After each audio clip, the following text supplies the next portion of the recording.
نحمده ونستعين ونستغفره ونعوذ بالله من شرور أنفسنا ومن سيئات أعمالنا من يهد الله فلا مضل له ومن يضلل فلا هادي له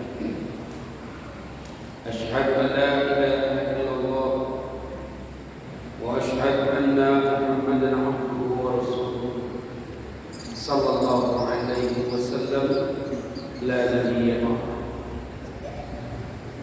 قال تعالى في القرآن الكريم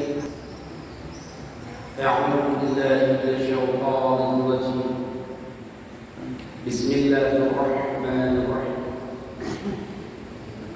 وما أرسلناك إلا رحمة للعالمين صدق الله العظيم. Yang sama-sama kita hormati Ketua Masjid Raya Al-Madani beserta jajarannya, para tokoh, para alim ulama, imam, surat dendang dalam negari, bayi sampai basanya pulang sampai bababar, kurik sampai basil, batang sampai basanda, daun sampai batajuk majlis suruh dalam gelar. Yang sama-sama kita hormati bapak-bapak ibu sekalian, ayahanda bunda yang dimuliakan oleh Allah, dan teristimewa kepada anak-anak kita. Mudah-mudahan anak-anak kita tumbuh menjadi anak yang soleh dan soleh. Alhamdulillah, pada maghrib ini kita masih diberikan rahmat oleh Allah Subhanahu wa taala sehingga kita bisa menunaikan kewajiban kita sebagai seorang mukmin, beribadah kepada Allah Subhanahu wa taala. Mudah-mudahan hati yang terikat beribadah kepada Allah, hati yang terikat duduk dalam kajian majelis ilmu, mudah-mudahan yang lagi sakit pada hari ini Allah angkat penyakitnya, amin. Yang lagi sempit rezekinya, mudah-mudahan Allah lapangkan rezekinya, amin. Yang belum tercapai hajatnya, mudah-mudahan Allah sampaikan hajatnya. Yang lagi tertimpa masalah, yang ada musibah, mudah-mudahan Allah carikan jalan keluarnya. Kalaupun kita wafat, Allah wafatkan dalam keadaan husnul khatimah.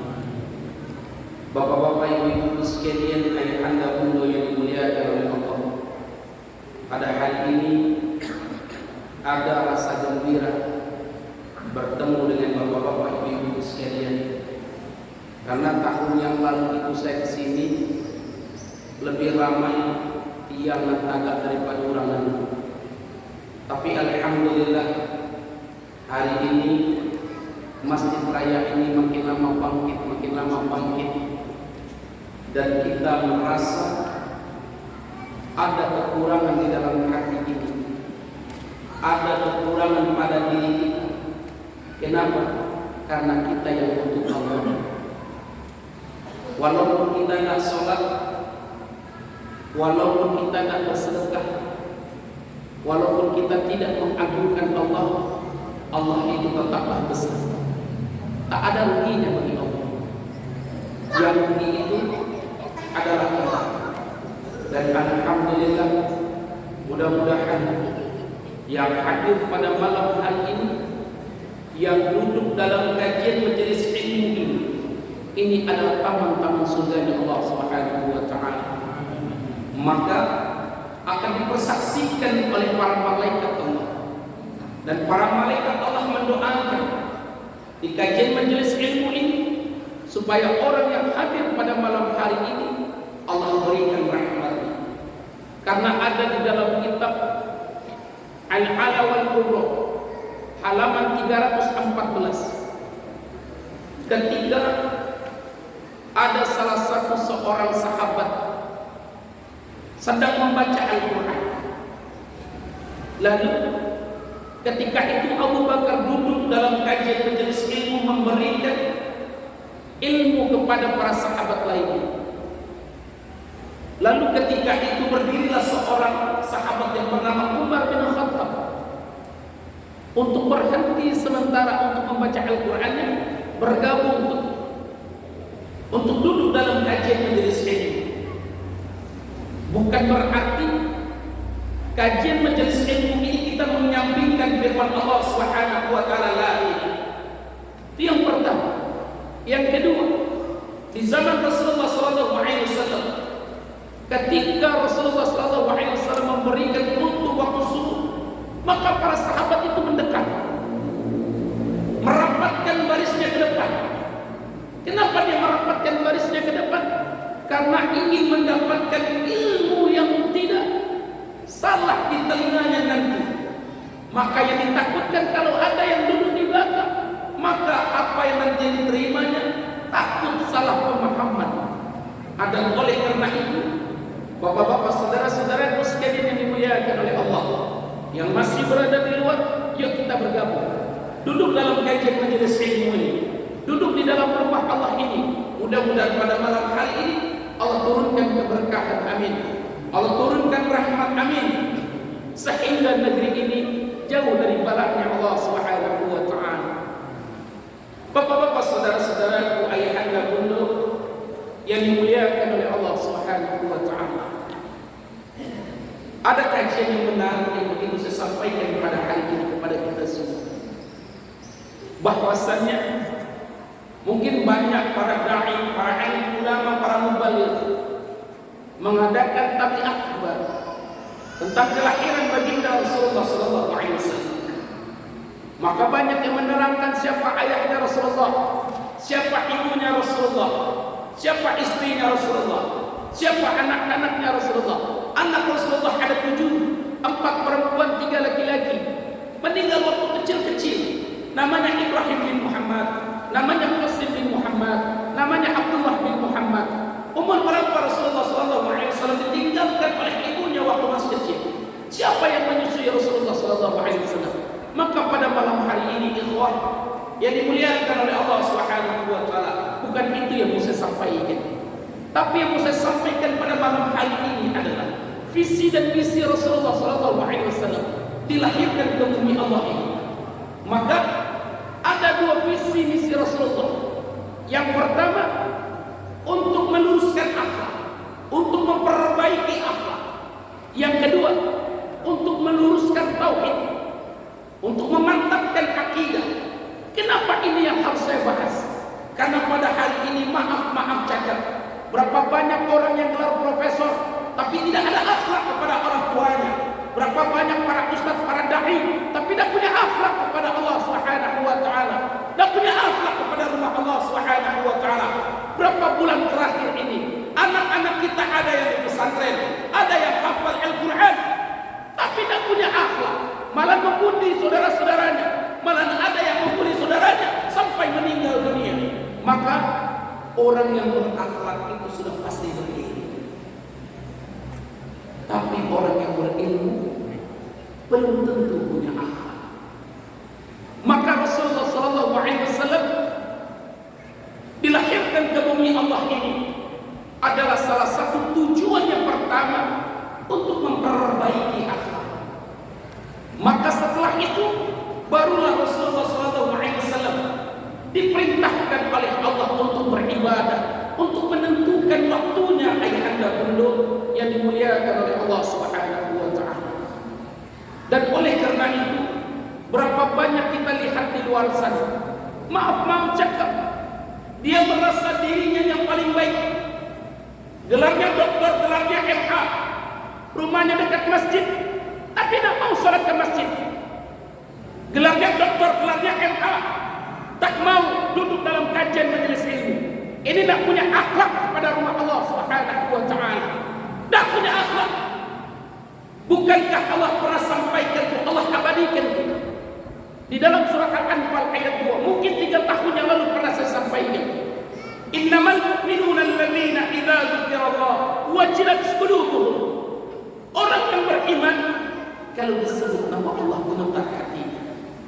Itu orang yang beriman. Ketika azan berkumandang, Allahu Akbar, Allahu Akbar, maka dia persiapkan dirinya dengan baik. Untuk apa? untuk beribadah kepada Sang Pencipta. Dan ini pernah disampaikan oleh Profesor Dr. Ali Mustafa Yaakob, ulama yang pernah lahir di negeri kita. Apa kata beliau?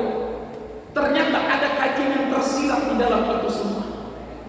Ketika azan yang berkumandang, itu Allah sendiri yang langsung mengundang kita. Hai hamba, kata Allah, aku rindu kepada kalian. Datanglah ke rumahku, kata Allah. Datanglah kau ke sini. Setelah itu sujudlah kepadaku.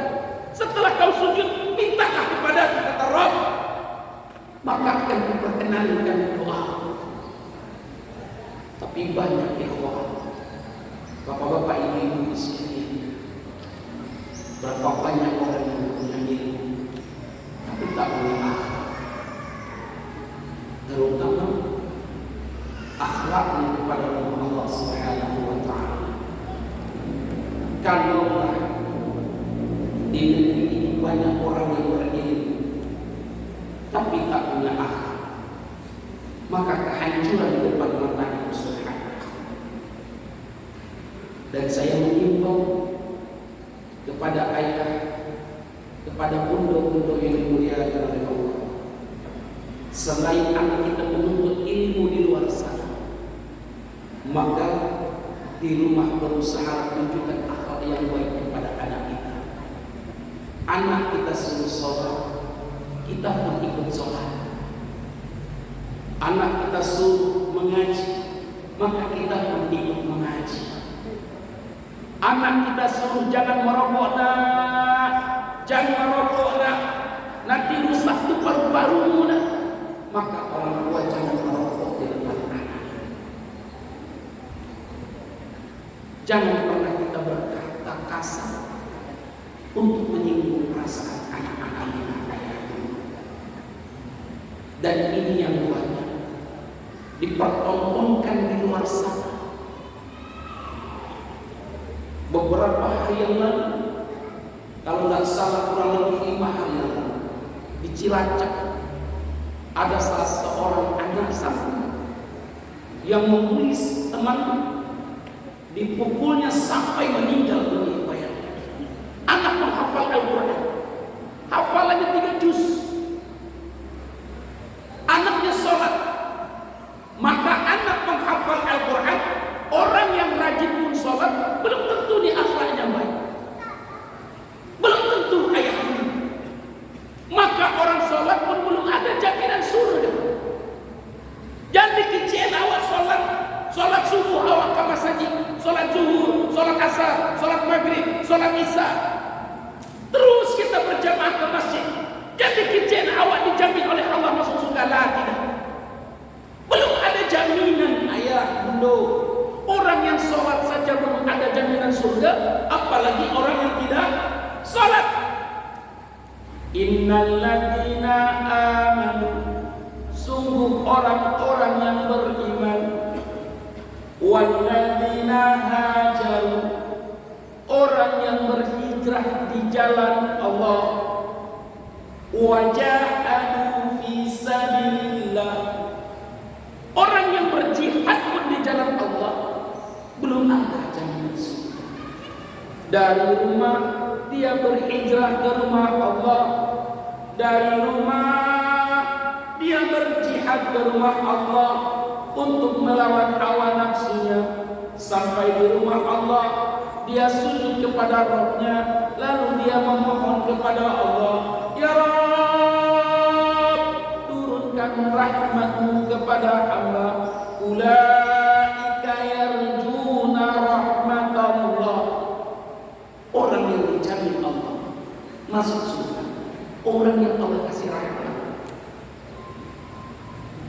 Maka untuk menggapai rahmat Allah ini ayah, bunda yang dimuliakan oleh Allah, yaitu dengan akhlak.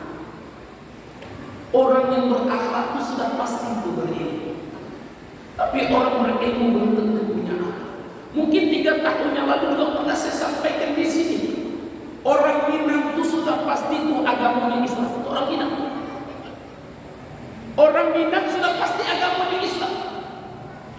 Tapi orang si Junjuang kalau tentu agamanya Islam.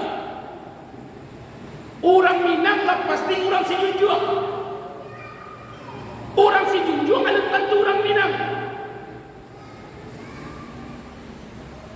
Orang Minang lah pasti orang si Junjung, paham itu maksudnya. Tapi orang si Junjung ada tentu orang Minang. Maka saya Ustaz, kenapa orang Minang itu lah pasti orang si Junjung? Tapi orang si Junjung ada tentu orang Minang. Karena ada di sana awak dari Medan pindah ke si Junjung. KTP-nya KTP si Junjung tapi bukan orang Minang. Atek nama orang Minang pasti agamanya Islam. Orang Islam ada tentu orang Minang. Ada sahabat kita dari Jawa dia datang ke si Junjung. Agamanya Islam tapi bukan orang Minang. Tapi kalau atek nama orang Minang ayahanda bunda apa kata dia Hamka, inilah pasti agama Islam. Kenapa? Karena di Minang ada bersani syarat bersani kita boleh. Syarat mengatur ada yang memakai. Lalu apa kata dia Hamka?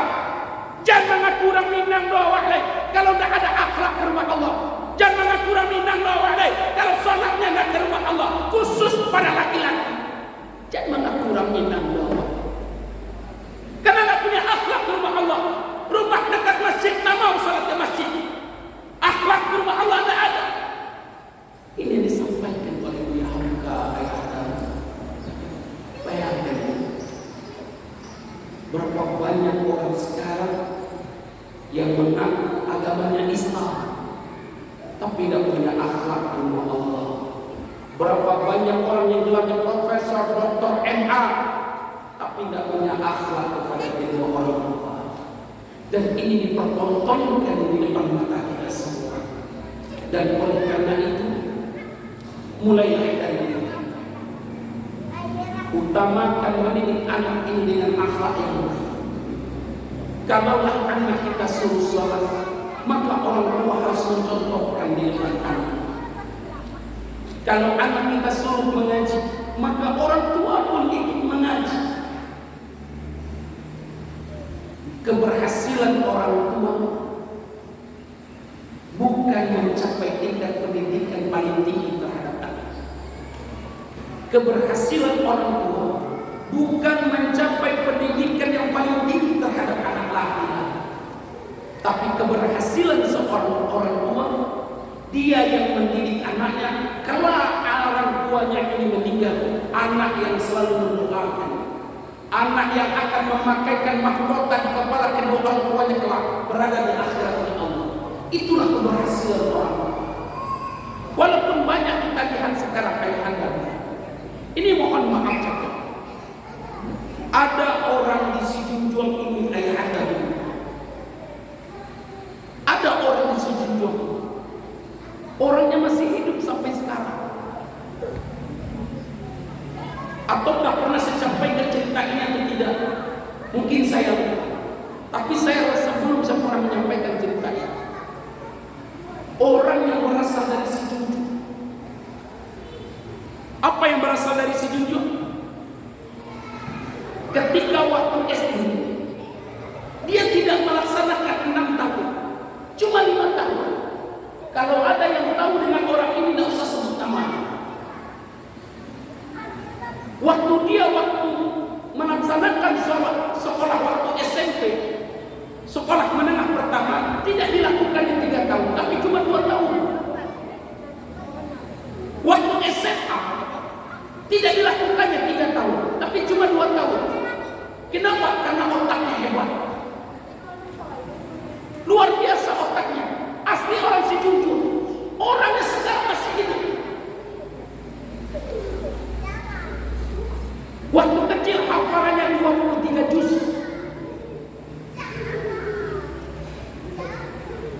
Ketika waktu tamat SMA mendapatkan hadiah. Apa hadiahnya?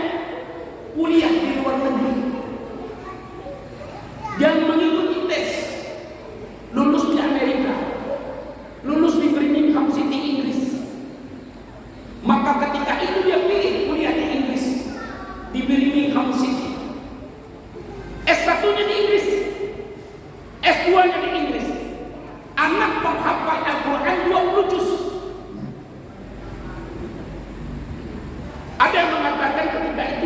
3 juz mamanya.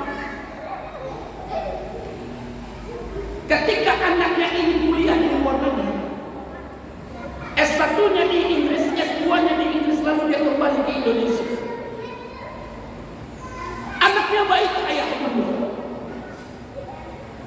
Lalu ketika itu dia minta izin sama emaknya, "Ma, awak minta izin nak cari kerajaan di Pulau Jawa, tepatnya di Jawa Barat, di Karawang." Dia mendaftar pekerjaan, malahan ketika itu dia diterima menjadi salah satu komisaris di PT salah satu terbesar di Karawang. Dia punya adik 4 orang, 3 perempuan, paling bungsu laki-laki. Yang laki-laki paling bungsu ini mempunyai keterbelakangan mental, otaknya agak lemah. Adik perempuannya yang pertama bekerja di rumah sakit yang Jamil, Kota Padang. Ketika S2-nya sudah sampai, dia pulang ke Indonesia melamar pekerjaan di Pulau Jawa, diterima di salah satu PT terbesar di Karawang, menjadi komisaris. 2 tahun dia bekerja, dia mendapatkan membeli tanah kurang lebih 1000 meter, dibelinya di Bogor. 3 tahun dia bangunnya villa. Ini bukan hoax, orangnya masih hidup ayah bunda. Lalu apa ketika itu kata emaknya? Nah, kok manumpi ilmu waang di negara kurang bisa amat tahan dari buat lama. Tapi kini waang berhasil nak. Dan taraga waang pulang kampung. Sabat dari bulan puasa, amat taraga puasa basal menjadi waang nak. Dekarano waang anak amanah kalian gadang. Anak biji anaknya yang menghafalkan Quran 20 juz ini, insya Allah ma'awak. Tapi waktu di bulan Ramadan, anaknya tak kunjung pulang. Anaknya tak pulang. 10 hari menjelang hari raya Idul Fitri, ditelepon lagi oleh emaknya. Assalamualaikum. Waalaikumsalam. Tak jadi pulang. Mohon maaf, awak belum bisa pulang. Kok cuy?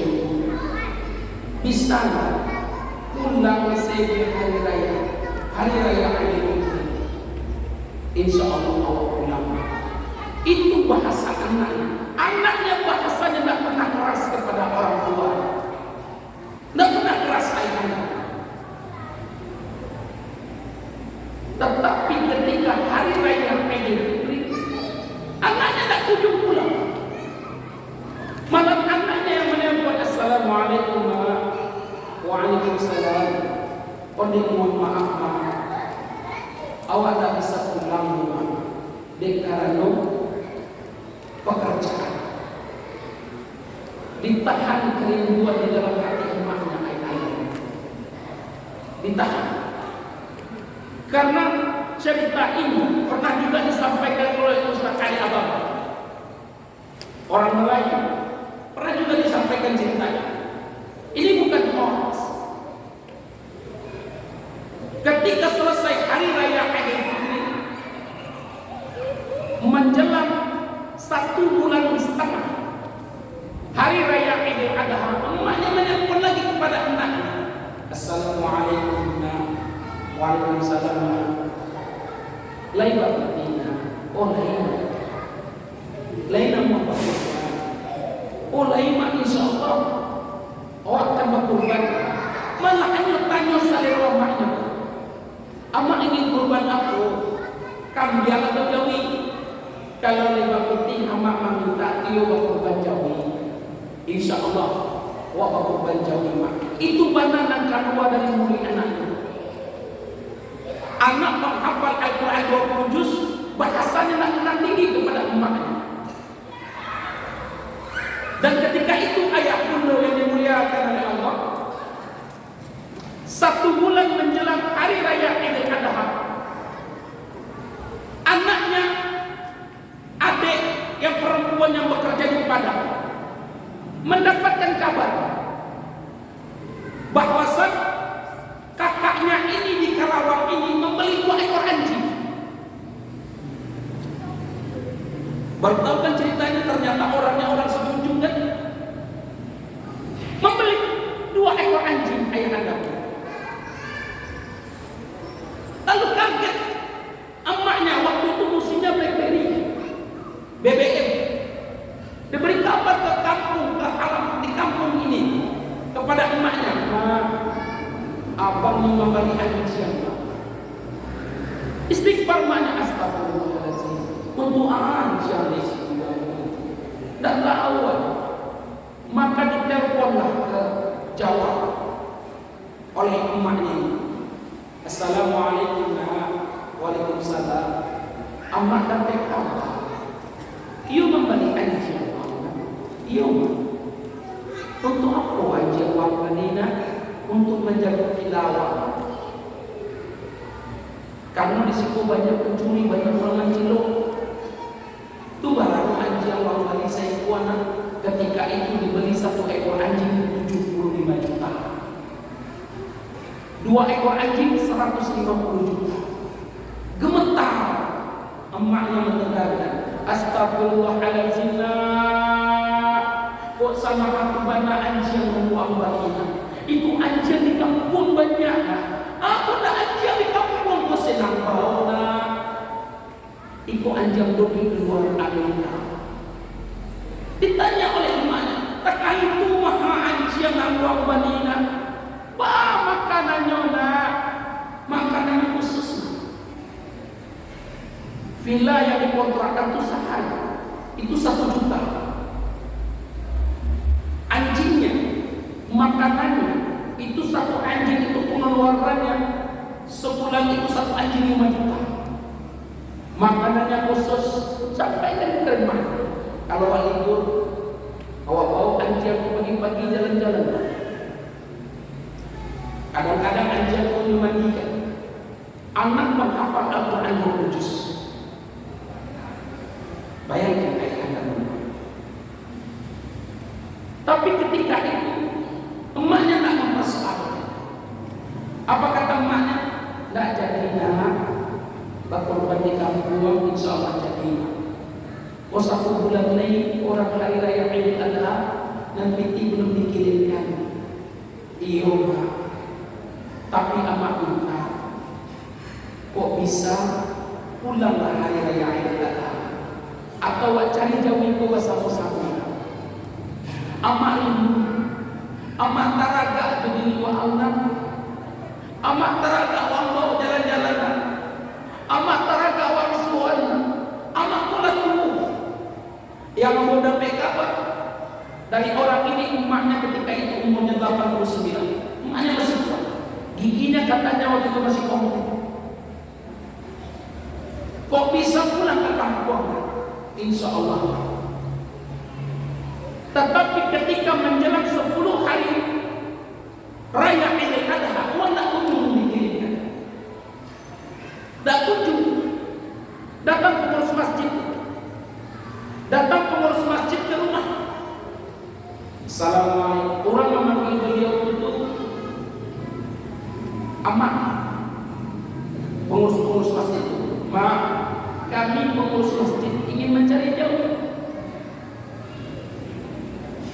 Yang lain sudah menyetor, Mak.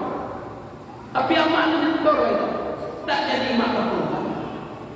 Maka ketika itu ditahannya malu mak. Ditelepon tunggu selantai, kemudian telepon anak ampun. Ketika ditelepon diangkat oleh anaknya, waktu masih kerja. "Assalamualaikum nak." "Waalaikumsalam." "Mak, mohon maaf, pikul lanjut mak, awak sedang kerja." Tidak bisa nak, kata mak. "Ada apa tu nak? Ada apa tu mak?" "Kau berjanji sama emak ingin berkorban di kamu. tapi uang belum kau kirimkan. Pengurus masjid sudah datang ke rumah. Kah kau ingin buat malu umatmu di kampung? Enggak, Mak. Insya Allah itu pasti uang kirimkan. Jangan insya Allah cuma kecewa. Kalau iyo uang kami kiriman piti kiriman gini. Jangan buat malu amat di kampung kona. Ikut selama uang bajanji itu diri amat. Nyatu tidak pernah buat KPI. Jangan tunggu dulu. Tanah yang sirah di negari wa angkua dihiasi oleh bunga baru angka bulan. Maka sini jangan tunggu amat rumah ini. Itu maksudnya. Kok iyo wa ang sayang kama kiriman kita.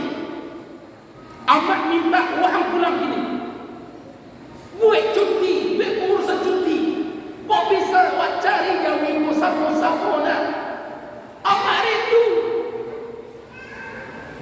Tak terasa dewa anak kerinduan diri amat. Amat rindu dewa anak. Kok iyo uang sayang kama. Maka mintalah cuti. Pulang buat anak. Buat cari jauh bersama-sama. Berkorban awak di kampung dah. Iyo insyaAllah. Tapi awak bicara iyo tapi dulu awak cari orang siapa awak cari untuk ngurus anjing awak aja supaya anjingnya ada orang yang memberi makan, supaya anjingnya ada orang yang menunggu supaya anjingnya tadi. Lalu apa kata emak kepada anak? Nanti ungkapan dari seorang yang terjadi pada diri. Apa kata emaknya? Ayah anda berdoa. Boleh tidak emak berdoa sama Allah? Boleh. Seandainya pada hari ini kalau Allah kabulkan doa emak ini menjadi anjing kau itu. Itu doa ibunya ayah anda.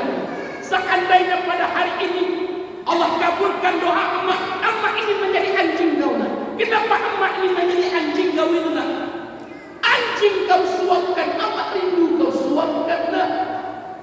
Seandainya pada hari ini Allah kabulkan doa emak ini menjadi anjing kau. Kenapa emak ini menjadi anjing kau? Anjing kau ajak jalan-jalan, emak rindu. Itu kata emaknya. Wih, nangis. Ampunlah. Apa kata emak bapak ibu sekalian? Nah, mohon maaf emak, karena kerinduan mulai susah amanah. Mendola bela muli emak kedua. Tapi insya Allah emak sadar diri. Apapun yang terjadi di kampung, kadiri emak tidak akan emak lagi kabar dari orang. Itu telepon oleh emak. Sampai hari raya Idul Adha, uang tak kunjung dikirimkan. Uang tak kunjung dikirimkan. Ketika emaknya sholat hari raya Idul Adha, menetes air mata emaknya, menahan emaknya. Ketika emaknya sujud terakhir, ketika itu emaknya pingsan. Adiknya 4 orang, 3 perempuan, 1 laki-laki menangis melihat emaknya pingsan, digotong ke rumah. Sampai di rumah apa kata emak? Waktu jam 10 emaknya siuman. Apa kata emak? Nah, kok jadi apa yang terjadi ke diri emak? Jangan kau sampaikan kepada kakak kau yang dijawab. Inyo sibuk karajo, inyo sibuk mengurus haratonya, inyo tak ada waktu untuk diri amat. Maka apabila terjadi apa-apa di diri amat, jangan kasih kabar dia. Maka ketika waktu emaknya sholat zuhur, selesai emaknya sholat zuhur, emaknya meninggal dunia, menetes air matanya kayak itu. Karena anak 4 orang ini 3 perempuan, 1 Karena itu wasiat emaknya, maka Yuda disampaikan kepada kakaknya yang ada di Jawa. 3 hari kemudian baru kakaknya ini mendapatkan kabar. Siapa yang mengabari? Adik emaknya, pamannya yang mengabari. Ini mama. Itu yang mengabari. Apa kata nenek mamanya? Yuwa lah meninggal ma'wa'am, lah meninggal di abu kuat, wa'am dah yuk pulang kakak kuat, wa'am anak tulado. Pada hari itu ditutup telepon oleh anaknya ini, maka anaknya pulang kampung ayah bunda. Hartanya ditinggalkan, pekerjaannya ditinggalkan, rumahnya ditinggalkan, tanah yang dimilikinya ditinggalkan, anjingnya ditinggalkan. Sampai dia ke Ranah Minang, maka benar ucapan emaknya. Ternyata sampai di Ranah Minang, dia melihat tanah merah yang sudah dihiasi oleh bunga. Ketika dia pulang ke Ranah Minang, emaknya sudah meninggal dunia. Apa kata nenek mama? Sampai mati wahyu, dan taubat doang tak akan diterima oleh Allah Subhanahu wa Ta'ala. Itu ungkapan yang keluar oleh dari nenek mama. Anak ini S2-nya di Inggris, penghafal Al-Quran sampai 20 juz ayah anda bunda. Maka kasihnya Ustaz, walaupun gelarnya profesor, walaupun gelarnya doktor, walaupun gelarnya MA, maka banalah pepatah orang Minang ayah anda bunda. Apa pepatah Minang?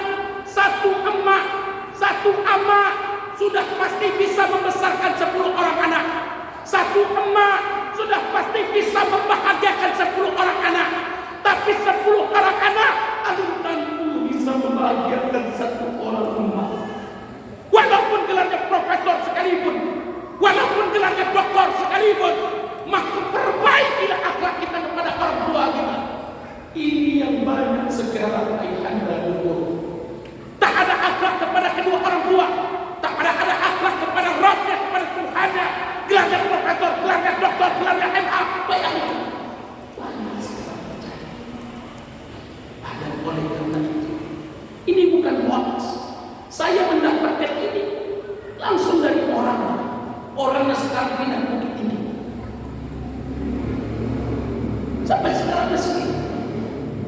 Dulu saya bercerita, Bang, boleh tidak saya ceritakan pengalaman abang ini kepada jemaah? Boleh Ustaz, tapi saya mohon jangan sebut nama saya Ustaz. Saya malu. Insya Allah ini adalah salah satu untuk memotivasi kita, bapak-bapak, ibu-ibu sekalian, khusus kepada anak-anak kita. Jangan kita fokus mendidik anak kita saja, mendidik sekolahnya, SD-nya di mana, SMP-nya di mana, SMA-nya di mana, kuliahnya di mana. Jangan fokus kita dengan itu saja, tapi fokuskan juga dengan akhlaknya. Walaupun gelarnya profesor nanti, walaupun gelarnya doktor pun nanti, dia belum tentu bisa membahagiakan kita. Tapi karena akhlak yang kita kemukakan, maka insya Allah anak ini nanti, kalau kita meninggal dunia, anak ini yang akan menyumbangkan kita. Anak ini nanti yang akan mendoakan kita. Berapa banyak sekarang orang tuanya meninggal dunia, anaknya tidak bisa menyelamatkan. Banyak dia gelarnya nih. Gelarnya panjangnya luar biasa. Tapi kelak orang tuanya meninggal dunia, tidak bisa menyelamatkan orang tuanya. Anak kurang ajar. Berapa banyak sekarang. Mana? Ini mana anak? Saya Ustaz, kamu sini. Kamu yang menjadi imam nanti. Kamu yang memimpin. Bapak berkata, Ustaz, saya tidak bisa menjalankan teman saya. Kenapa? Karena bacaannya saya sudah lupa Ustaz. Ya Allah, itu pentingnya di kajian majelis ini ayah anda. Itu pentingnya. Malahan ada seorang anak emaknya meninggal dunia, anak ini kabur. Ini mana anaknya kabur Ustaz? Kenapa kabur anaknya? Takut melihat wajah orang tuanya. Ya Allah, ini mana anaknya saya Ustaz? Kamu yang masuk ke liang lahat, kamu yang memampah emakmu, kamu yang memampah ayahmu. Anda Ustaz, kenapa saya takut? Ya Allah, ini yang banyak ayah anda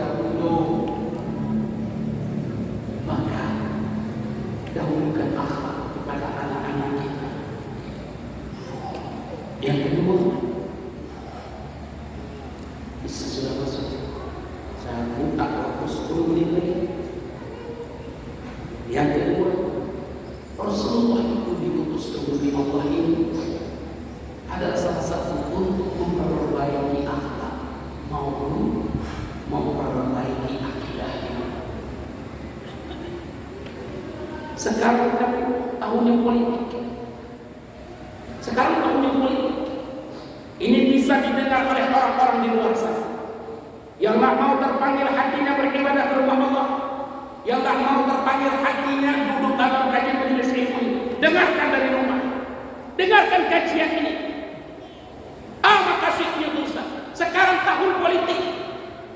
Tahun politik itu maksudnya adalah memilih pemimpin itu masalah akidah. Hati-hati. Memilih pemimpin itu menyangkut akidah.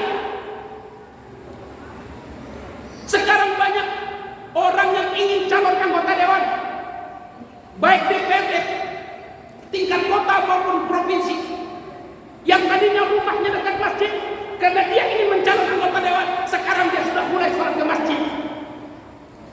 Yang tadinya tidak pernah pakai baju koko, sekarang dia mulai pakai baju koko.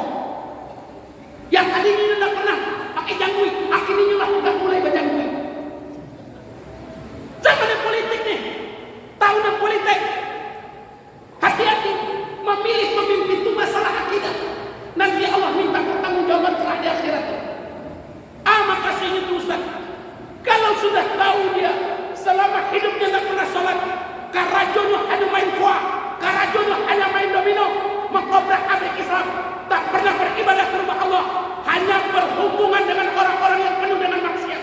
Lalu kalau dia mencalonkan, awak tahu dia orang munafik, awak tahu dia orang fasik, maka jangan jadikan dia pemimpin di antara kalian. Jangan jadikan pemimpin. Kan ada ini yang Allah yang kecil dari Bapak, Ibu, siayu yang tak memajun negara awak, oleh kalau tak keponakan awak bana.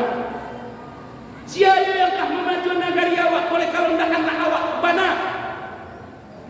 Tapi kalau dia tak sholat, akhlaknya tak baik, dirinya saja dia tak bisa ngurus, apalagi mengurus rakyat.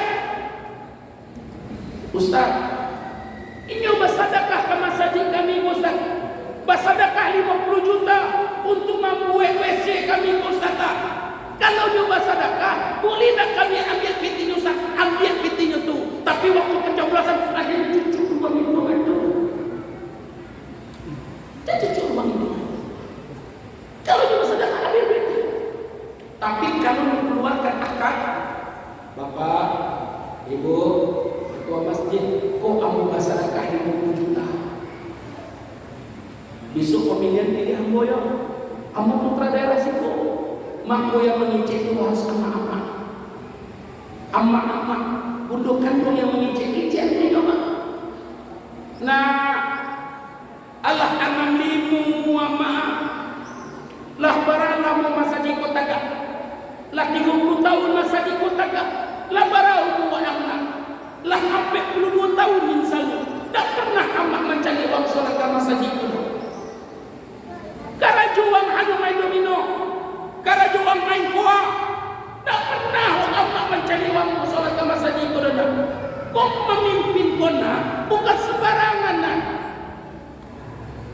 Memimpin ini yang kau pimpin di rakyat. Memilih pemimpin kau masalah akidah. Kalau amak pilih orang yang tak pernah sholat, karajuang hanya mengkotak-katik Islam, amak dapat dosa. Dosa amak saya nak tertanggung dia amak. Dosa orang nak amak tanggung pun tak pakai orang. Sampai begitu. Berapa banyak sekarang para pemimpin ayahanda bunda yang menghalalkan darah rakyatnya, yang menyengsarakan rakyatnya. Dia memperkaya dirinya sendiri, tapi rakyatnya sengsara. Berapa banyak? Apa contohnya Ustaz? Rempang. Tahu Rempang? Batam? Belum dapat cerita faktanya, ini saya ceritakan. Karena saya bolak-balik tuh ke kota Batam berdakwah. Insya Allah tanggal 13, 14, 15 saya terbang lagi ke Batam. Batam itu di tahun 1834 Masehi, orang Melayu sudah ada di sana. Itu orang Melayu.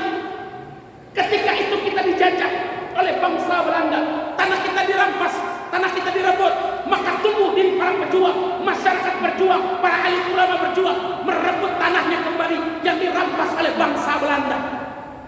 Pendek cerita, merdeka kita. Maka lihat dalam Undang-Undang Dasar 1945 pasal 33 ayat 3, apa bunyi undang-undangnya?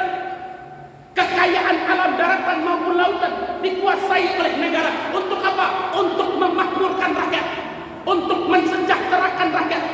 Tapi kalau kekayaan negeri ini dikuasai oleh negara, bukan untuk memakmurkan rakyat, untuk memakmurkan orang asing, untuk memakmurkan orang Cina, ini sama saja menyalahi aturan undang-undang. Ustaz, jangan tarik-tarik begitu bahasa yang kamu dapat kabar. Inyok bulan di akhir uang 1,2 juta benar. Dibangunkan rumah tipe 45 benar. Diberi tanah 500 meter benar. Dikasih sertifikat tanah benar. Pelajari. Walaupun diberi sertifikat tanah, tapi itu bukan hak milik. Itu hak pakai. Tanah yang akan digarap di Pulau Rempang itu kurang lebih 17.000 hektar. Dana yang akan diluncurkan oleh PSN. PSN itu apa singkatannya? Proyek Strategis Nasional. Dana yang akan diluncurkan oleh investasi asing ini kurang lebih 172 triliun. Kalau ini berhasil, Sumatera Barat bisa kena, tepatnya di Pasaman Barat Air Bangis. Lebih dahsyat lagi, berapa tanah yang akan mau digarap? 30.126 hektar. Maka beberapa hari yang lalu saya datang itu, anggota Dewan Provinsi Sumatera Barat, ada teman dari Damasraya, ada teman dari Solo, ada teman dari Agam, dari Sejunjung, dari Bukit Tinggi, dari Payakumbuh berkumpul. Kita datang itu orang Sumatera Barat, DPRD Provinsi Sumatera Barat, yang diterima oleh Ustaz Irsyad Elsi Safak, wakil anggota Dewan Provinsi Sumatera Barat. Kami sampaikan, daratannya, lautannya nanti akan dikuasai oleh PSN. Lalu anak-anak mereka turun di mana? Makanya hati-hati. Bapak-bapak ibu sekalian yang tahu, Rasulullah itu salah satu dilahirkan di muka bumi ini untuk berurusan akidah. Memilih pemimpin itu masalah akidah. Maka hati-hati, jangan sampai pernah kita salah memilih pemimpin. Walaupun dia tidak punya uang, dia tidak punya harta, yang kita tahu kehidupannya sehari-hari dia selalu memakmurkan rumah Allah.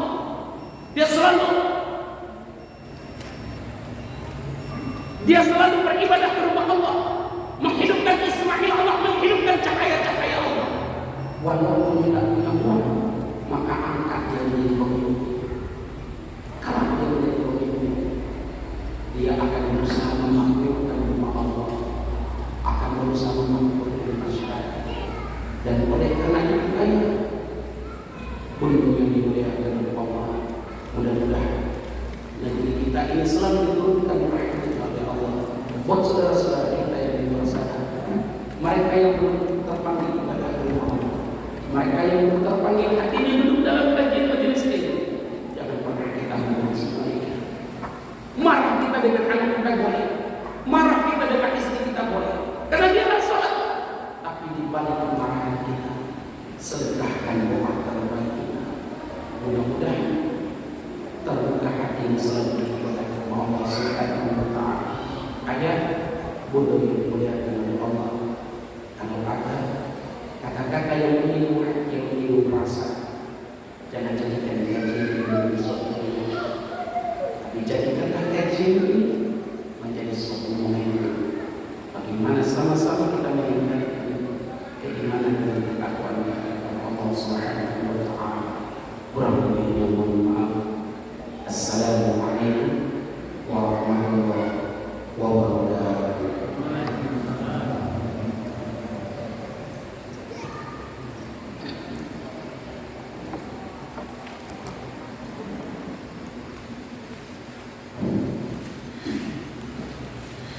Allah